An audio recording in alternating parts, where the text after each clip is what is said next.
Mark chapter 11 from verse 12. Mark 11 verse 12. Now the next day, when they came out of Bethany, he was hungry. And seeing from afar a fig tree having leaves, he went to see if perhaps he would find something on it. When he came to it, he found nothing but leaves, for it was not the season for figs. In response, Jesus said to it, let no one eat a fruit from you ever again. And his disciples heard it. The rest of the story, the tree withered. So Father, we thank you. Speak to us, instruct us, empower us. For the glory of your name, in the name of Jesus. Amen. That is all about the sorrow. But the ability to create a season out of a season. Look to be. Jesus waenda kubutua monda shida maonde. Isilinguwa maonde ndo kuvama shaiwa. And he was not happy. And ordinary men akadamu chaka chino mwaka usiri chini hicho chaka chishaiwa. The obvious reason they put it's not the season. I love and respect the statement in God speaks the right word in the right season. That's true, but that's another dimension. There is another level in God where he speaks a word to create a season. In every season is mighty and powerful. Hakuna nguva yatinoti apa ndovunga ashinyatsoita nekuda kwokuti zvakati kana tiri muna Mwari. Muna Mwari mune effect yeumwari hwake, his presence ikava panzvimbo. Neimwe nguva vanhu vakakavadzana, Mwari vakataura naAaron naMoses kuti ayochiunganidzai tsvimbo dzemaelders ekwaIsraeri. Tsvimbo ichatungira ikava nemaruva ndoye munhu wandakasarudza vanhu varege kuitisana naro. Tsvimbo dzevanhu dzikaiswa mutent of meeting.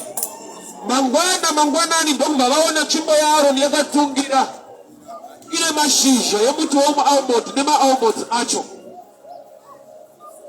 Tsvimbo dziri paplace imwe chete, but Mwari nekuda kwokuti vakasarudza Aaron, tsvimbo yaAaron ikava nemashizha ikava nemichero.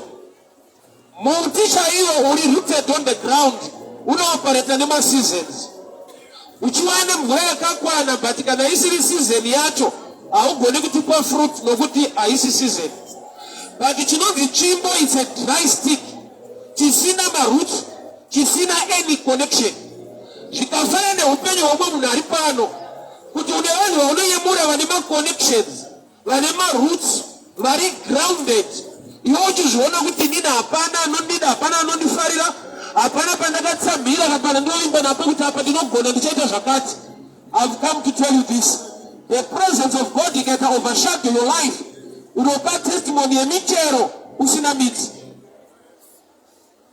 Upenyu wandaona ndiri muna Mwari, Mwari vachizviita. Usina mamwe ma-connections. But kana Mwari vada kuti zvimwe zvinhu zviitike, unosangana nekuita kwaMwari kwokuti unoshaya kuti zvakatangira papi, nokuti handaigona kusvika apa ndega. Hapana munhu aigona kundisvitsa. Asi shoko raMwari rinoti the end of the Lord it's not short. Ndauya kuzopa hope kuno mumwe munhu nhasi. Ndauya kuzokupa tarisiro yakanaka muupenyu. Kuna Mwari kudenga ane nyasha wekuti akavhumamira upenyu hwako. Maria anonzi wawanirwa nyasha naMwari, you are favored of the Lord. The Holy Ghost will overshadow you. Zvoreva kuti iwe Mary usina kuziva murume, but uchava nepregnancy inowanikwa nevanhu vanenge vaziva murume, which means une vanhu vanotarisira kuti dai vakuziva. But let me help you this way. Whether vakuziva kana kuti havana, when the grace of God overshadow you, unoita maresults anowanikwa nevanhu vane varume vakaziva varume. Iwe uri a virgin anonzi Mary usina kuziva murume. Kana shoko richiti mhandara ichava nemwana, zvotoreva kuti iye ari mhandara anenge akatakura zvisingatakurwe nemhandara. Life iyoyo vazhinji tinenge kuona muna vamwe vanhu. Vamwe vanhu vachikupa testimony vachikuudza unotayo unofunga da kuti simbisa da kuti nyepera, nokuti hazviite kuti kana usina kuziva murume ungave nemwana. Maybe that's why zvipo zvekukorokotedza kuberekwa kwaJesu hazvina kubva kumalocals. Malocals vaiva nemaquestions yekuti ada kuti nyepera, ada kuti vhara akaziva murume. seyane numba kunyepa ndezhe mwe muchene mwari ndobva vamova mawise men from the east vakawane magifts kureva kuti kana wakatakura chamwari, even when the locals don't celebrate you, the hand of the Lord is not short. Kana une chamwari zviri mauri vakakukomberedza vakakufuratira, iye akanyemwerera upenyu hwako, ruoko rwake runostrecha zvekuti zvipo zvakapiwa Jesu hazvina kubva muarea yaakaberekerwa. Vanhu vakatobva kune imwe nyika kuuya nezvipo zvake. The locals havasi kucelebrata, but nekuti ndochamwari akareceiva gold rake even in a manger. So Jesu aenda pamuonde isiri nguva yemaonde. Reasoning inofanirwa kuitika ndeyekuti haisi nguva yacho. But pandinetsa ndepekuti Jesu haasi kubva musango achienda pamuti, ari kubva mutown nzvimbo inonzi Bethany achienda kumuti wemuonde aine nzara. Bible rati he was hungry. Achibva musango here mudzimba dzevanhu, vanhu havasi kuda kumupa handizive, but Jesu abuda mulocation mutown inonzi Bethany aine nzara. Indaita kuti kana uri pane vanhu nzara, vanhu vanokucheka zvozviita musha, but yandiri kutuka ndeyekuti naJesu chaiye mutown maakabuda munonzi Bethany. Bethany zvinongoreva kuti a house of figs, nzvimbo yemaonde. Jesu ari kubuda munzvimbo yemaonde, but ane umwe muonde waaona. Muonde uyu asvika kuuya achiinda michero ndokubva ashayiwa anything. Mashizha aripo, wakashibira. Auya kwauri muti hauna any produce because it's not the season. But iye haangogamuchira statement yekuti season haisi. Zvanzi akataura shoko rokuti hakuna achadya futi kwauri. Kuti akatuka muonde. Muonde unotukirwei kana usiri museason. Zvazvinoreva ndezvizvizvi. Mwari vane zvavanotarisira kuti upenyu hwako huve kana kuti zvimwe zvinhu zviitike muupenyu hwako. Kwete nekuda kwemacircumstances ari muenvironment kana kuti season yauri, but nekuda kwokuti unotenda mavari. Kutenda muna Mwari kunocreata calendar rako wega. I'll read Exodus 12 verse 2. Vana vaMwari vane calendar ravo rakasiyana nemakalenda evamwe vanhu. Mwari ane kuita kwake kusinei nekuti kunze kwakamira sei. So I want to read pakagadzirwa a Jewish calendar. Oh no, kuti maJudha vane calendar ravo inonzi the Jewish calendar rakasiyana neredu. Right, I'll read Exodus 12 verse 2. Now the Lord spoke to Moses and Aaron in the land of Egypt, saying, this month shall be your beginning of months. It shall be the first month of your year, not of the year. Mwari vari kuti iwe nevana veIsraeri mwedzi uno ndomwedzi wenyu wekutanga mugore renyu, kwete mugore. This is the first month of your year. Kureva kuti Mwari vari kuti kana ndakufamba nemi, I'm going to create a calendar. Isiri calendar yakafanana nevanhu vari kunyika. Kureva kuti kana wamuhepo hwaMwari mukuita kwaMwari, maseasons necalendar rekunze hariafekta upenyu hwako. Wafanana nemunhu ari kuita farming yandinoti ine greenhouse. Ini kana ndafika kuti howa unowanika nguva yekunaya, ndikazodiscover kuti kune vanotorima howa even outside season yekunaya, vane zvachimba chavanobuilda chinogadzira an atmosphere and environment yekuti mushroom igone kukura. So kana science dzichigona kuita chinonzi a greenhouse effect, the same with God. Ane a Goshen or a greenhouse effect muupenyu hwevanhu vanotenda kwaari. Ndaona Mwari vachiita chinhu ichi muupenyu hwangu hwekuti ndinogona kupupura kunaka nekugona kwaMwari. Kwete mune mamwe makore esanga akanaka, but makore eCovid ndaona kuita kwaMwari kwandisina kubvira ndasangana nako kunoshamisa zvikuru zvisina kuitwa kumashure kweso. Iyo season yekuti munhu wese ane reason yekungoti because of COVID things, my business and everything church low, so we didn't expect much. Tichaona kumberi. Yet takasangana nekuita kwaMwari kunoshamisa Musize isiri right. So Jesu parku ya pamonde achidawo mu maonde isiri nguva yemaonde aifanirwa kungoti kana isiri nguva yacho idzokere gandiende. But anosvika pakutaura mazwi ekutuka unotukirwa imuonde uri kupa vanhu wrong picture kuti Mwari wedu anooperata neseason. Why? Nokuti Mwari wedu at any season iye ndiye anokonzera a season to function. Alright, I'll repeat again. Kana uchifunga kuti blessing yako iriko hameno gore ripi zvinhu zvanaka zvakufambira musha. Faith yako wakabhesa museason iyoyo. But kana wakabhesa faith yako muna Mwari, get ready for a blessing at any time, any month, any season. Mugore kuti zvakaoma kuna nokuitira favor zvinhu zvichikudetsa. Iva nemind yekuexpecta kuti God is about to do something in my life. Achizvifambisa sei? That's not your part. Part yako ndeyekutenda kuti anoshamisa anozvigona.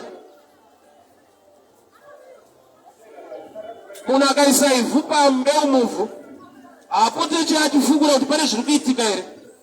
Aiwa, tarisiro yake ndeyekuziva kuti mune zvinotoitika kana yafudzirwa. Anozongoona yakutungira. Your role ndeyekuisa mbeu muvhu wondovata kuti inokura sei.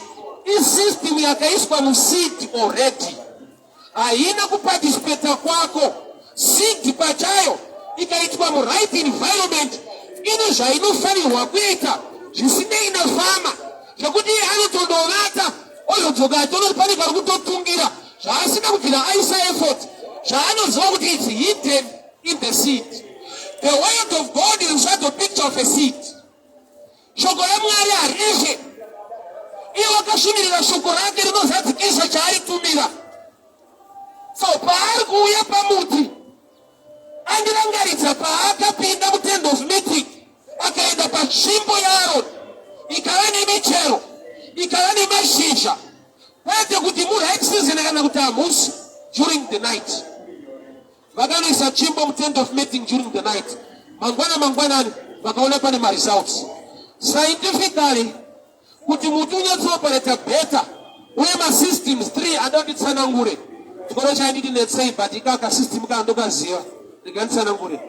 First system inonzi hydrotropism, a response of the roots to the source of water. Hydro means water. Zvona kuti kana pano pane mvura iri kuerera tine muti panapa, zvinoitika pasapa ndezvekuti midzi yemuti inobenda towards where the source of water is. Inonzi hydrotropism, a response of the roots to the source of water. So muti unoda mvura, so midzi inobenda towards the source. Chimwe chichapa kukura nekuti zvinhu zviite zvakanaka is sunlight, zuva, nekuti muti unoita inonzi photosynthesis, which means a response to light. Inonzi phototropism. Photo means light. Muti unofanirwa kuresponsa. Kuneti upper dimension number 3 igravity. Kuti kana ukadyarwa muti upside down unoona uchibhenda wakutarisa futi mudenga. Iyo order iripo yekuziva kuti kana gravity ichipfuura muti unofanirwa kuidza wakadai. So ma3 stages iwayo pachimbo hapana. Usiku hakuna sunlight. But chimbo yaAroni yakamuka kuseni ine michero ine mashizha. Chimbo haiti hydrotropism nokuti haina midzi. Hapana mvura yakasapura yakapinda kuti zvinhu zvibude. Chimbo iri dry, haina anything chiri active mukati. But the presence of God yakakava those 3 stages. Mukuru regandi kudzai chinhu ichi. Utera hwako hunokavwa nenyasha dzake nekururama kwake. Kana achinzi anosimudza marombe kubva muguruva, kureva kuti anotokubvisa kuurombe ikokoka wokuwanira nyasha dzekuti unge uri pasemu yevhu nemachinda, zvokuti kana wakupa testimony wakutaura vanoti ada kuti nyepera ada kuti simbisa hazviite. Kuti idofa iye anga asikagone tonga upenyu hwake ndoka akabva hakunyepa. Nabhuru wangu anaitaura naye ndikati vanasikana vangu 2, I've got 3, 1 a boy, but ndichine vanasikana vangu 2, umwe ari grade 7 umwe ari grade 3, taigara mu1 room. amungana hanya soro wa nyare tozwa kuti azviite uyu zviri right zvinoita alaisi kune kunobviwa zvinoita ende muhani room imomo property yese irimo ando advantage vanogara muhani room azvibiwe boys urimo mese uri maroom ese ipapo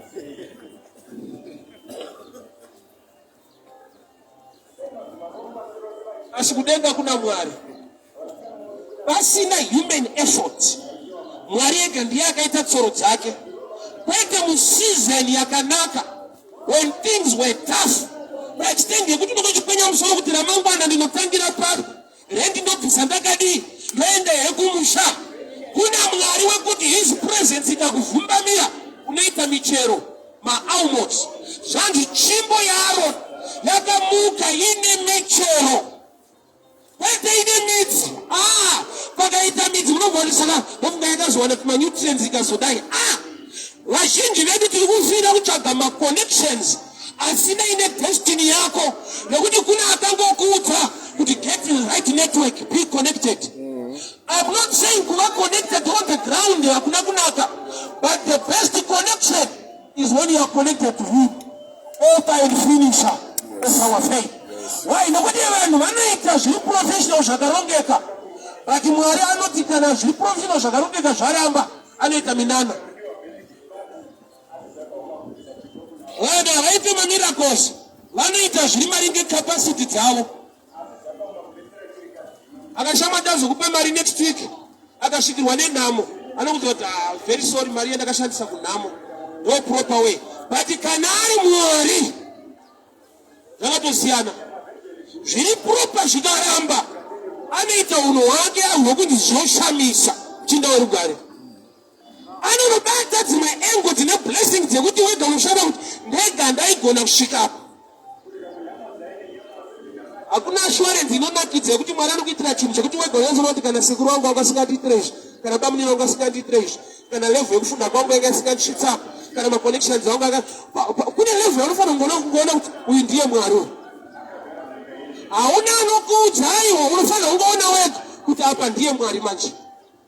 Nokuti ndega ndaikwanisa kusvika apa even nekungwara kwacho. Ndakati Mwari vakaita hope vakandidana ndiwe mushumiri. Nodai vasina kudaro anga ari mahwani. Rozi kungwara chekundivhara vanhu mutauni mandikwanisa. Kana kunzi kubata vanhu ngunzu pawa hapana. Chitsotsi chacho hatigone, kufunda kwacho hapana futi. Sandaifira mahara. Dai Mwari anoti tsano zvionerei zvokalling imbomirai. Aindikuodza.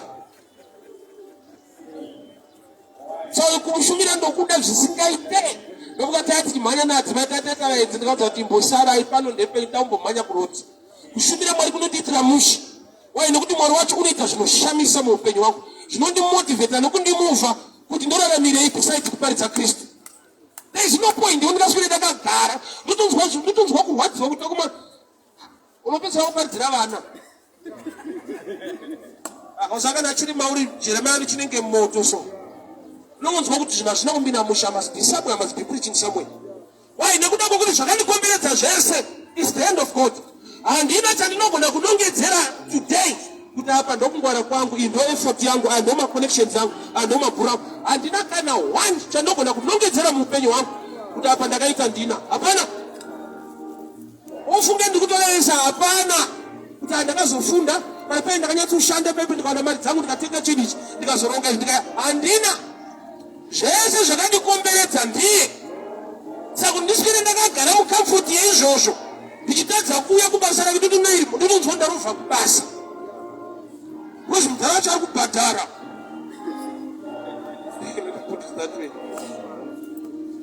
Kururama kwake kunondipusha kuti ndiregere kugara pasi. Hama dzangu Mwari uyu kana zviri zvemaprotocols nemasystems zvaramba, haati it's okay zvaramba toona next time. Anoita minana. Chokwadi shokwadi haritendere kuti titeere minana. As rinoti, if you believe, signs and wonders will follow you. Kushaipa kweminana ituri question mark. Usarelaxeka kuti aiwa titeere minana ine basa rei. Mark 16:17 inoti, if you believe, you cast out devils. And signs and wonders will follow you. Lauti ukasatera minana uri right. Ukasaterwa neminana hausi right. Wapanongochekwa kunzi aripo here ipapo. Waimwe kiri iri kucheka kuti Mwari aripo here. Unezvo unofanira kunongedzera muupenyu kuti zvazvitwe nekungwara kana nekurongeka kana nekuzivana nevanhu. Uyu ndiye Mwari.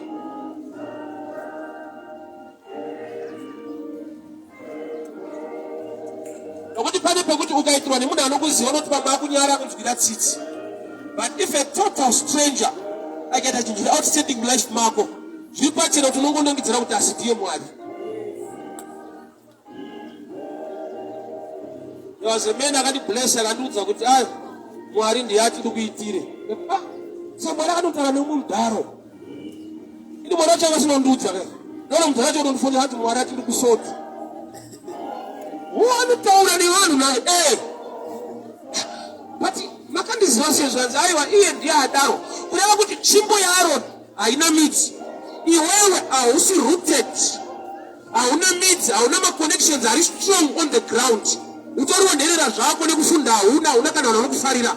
But I've come to tell you this. Tsvimbo yaAroni haina kutanga yapiwa midzi kuti izova nemashizha nemaalmonds. Zvanzi mweya waMwari wakangovhumbamira mutent of meeting. Mangwana kuseni michero ikawanikwa patsvimbo.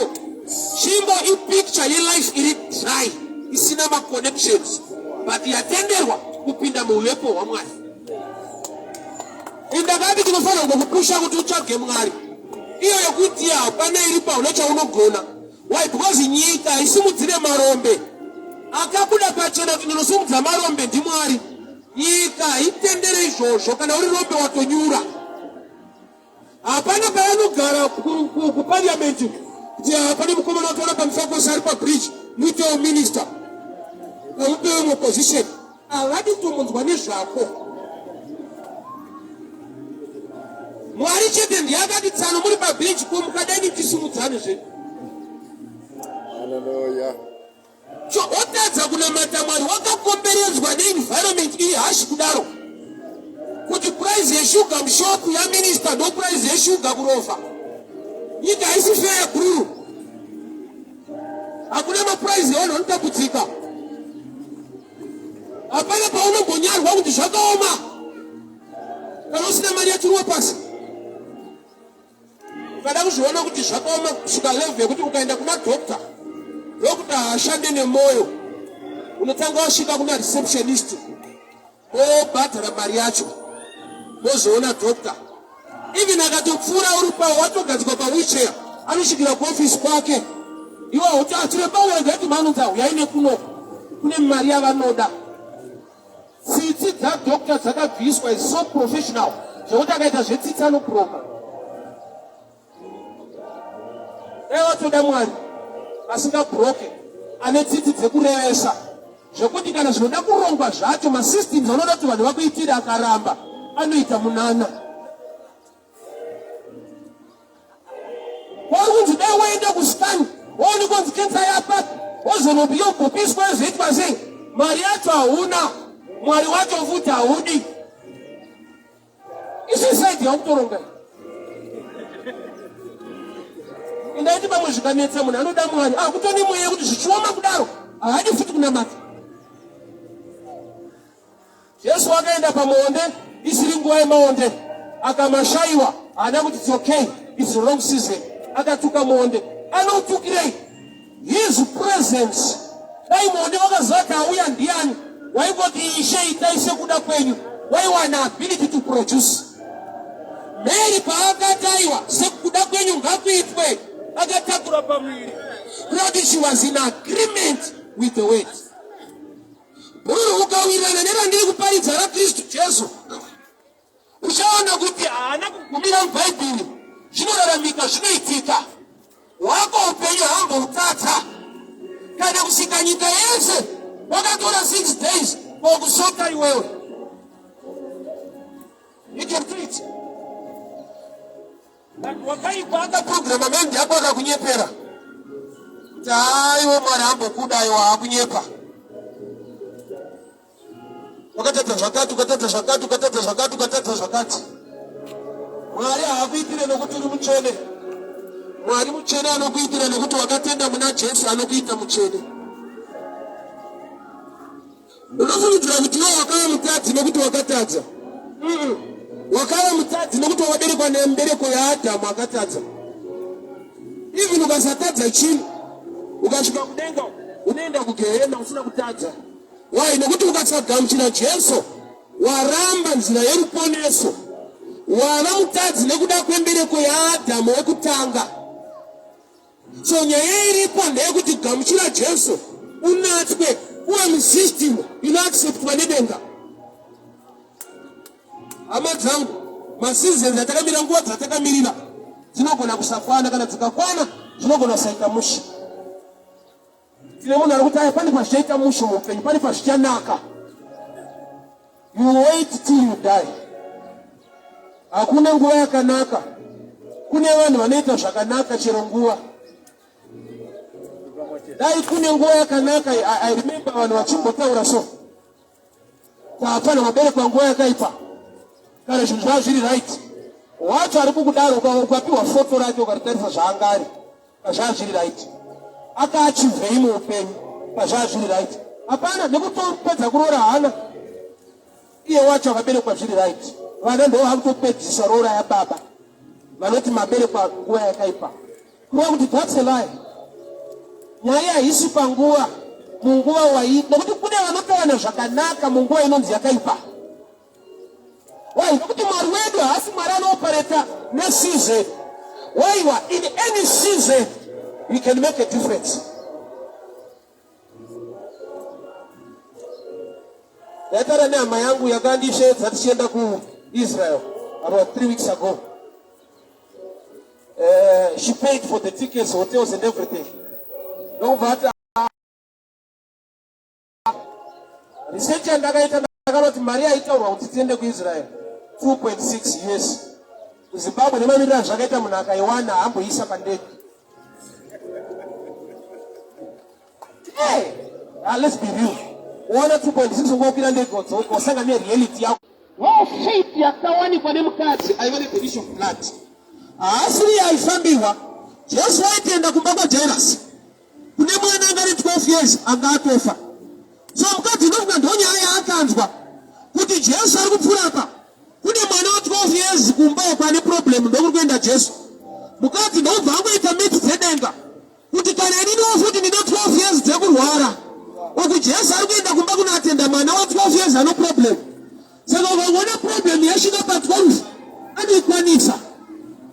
Saka Ishe musati maenda kune dzimwe 12 ndine dzangu pano. Nokubva anobata mukombero ndokubva aporeswa.